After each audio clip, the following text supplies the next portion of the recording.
On court du matin au soir sans écouter ce qui se passe. C'est donc le corps qui nous parle quand le silence s'installe. On dit ça me prend la tête au lieu de dire ça m'énerve. Mais avec ces mots légers on programme puis on s'étonne. Quand le corps prend la parole, c'est toujours pour nous stopper. Il connaît des chemins que l'on oublie souvent. Quand le corps prend la parole, c'est pour nous dire simplement: arrête-toi et respire et reviens au présent. On dit qu'on en a plein le dos par trop de soucis, trop de stress. Et l'on s'étonne d'un lumbago au lieu de prendre un peu de repos. Ça m'est resté sur l'estomac au lieu de conscientiser que c'est une situation que l'on n'a pas acceptée. Quand le corps prend la parole, c'est toujours pour nous stopper. Il connaît des chemins que l'on oublie souvent.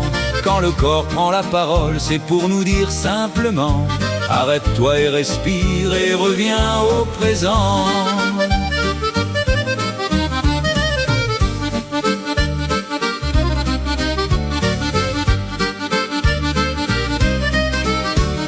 Pour éviter les conflits, on ravale les paroles. Et pour tous ces mots non dits, ça m'est resté en travers. Prenons le temps d'exprimer, on peut parler sans blesser.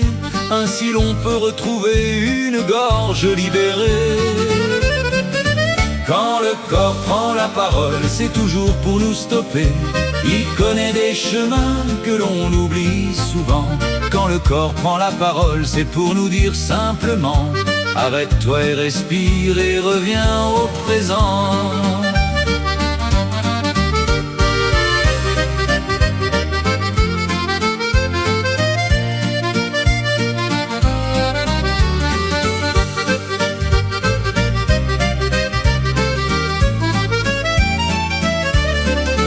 Et quand le cœur n'en peut plus de tout ce qu'il a blessé, de ces mots jamais sortis que l'on n'a pas exprimés, c'est le cœur qui prend cher, parfois même les artères.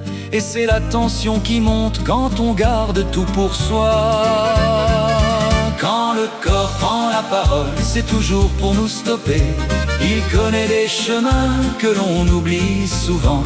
Quand le corps prend la parole, c'est pour nous dire simplement: arrête-toi et respire et reviens au présent.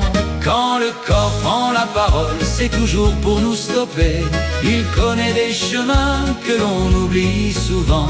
Quand le corps prend la parole, c'est pour nous dire simplement: arrête-toi et respire et reviens au présent.